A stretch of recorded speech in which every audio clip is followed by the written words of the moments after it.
Hello மக்களே, அனைவருக்கும் வணக்கம். இன்னைக்கு கிளைமேட் படு மோசமாக இருக்குங்க. நம்ம காஷ்மீர்லாம் போக தேவையே இல்லைங்க. இங்கே காஷ்மீர் மாதிரி தான் இருக்குது.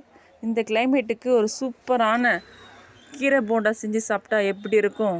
வாங்க செய்யலாம். இன்றைக்கி நான் முருங்கைக்கீரை போண்டா தான் செய்ய போகிறோங்க. எங்கள் செடியில் முருங்கைக்கீரை இருக்குது. அதை பறிச்சுட்டு வந்து நல்லா சுத்தம் பண்ணி எடுத்துக்கிட்டு ஒரு 3 பெரிய வெங்காயம் பொடிசாக கட் பண்ணி எடுத்துக்கணும். முருங்கைக்கீரை, கொஞ்சமாக சோம்பு, இஞ்சி பூண்டு நல்லா நங்கு நல்லா நசுக்கிட்டு இன்னும் பாதியமாக இருக்கணும். இஞ்சி பூண்டு பேஸ்ட்டு, கொஞ்சமாக காய்ச்சின எண்ணெய், கொஞ்சமாக சோடா மாவு, உப்பு சேர்த்து நல்லா தண்ணி ஊற்றி நல்லா ஓரளவுக்கு கலக்கி வச்சுக்கணும்ல. இந்த மாதிரி மாவு நல்லா இலக்கமாக இருக்கணும். அப்போ தான் போகிறதுக்கு நல்லா வரும் போண்டா.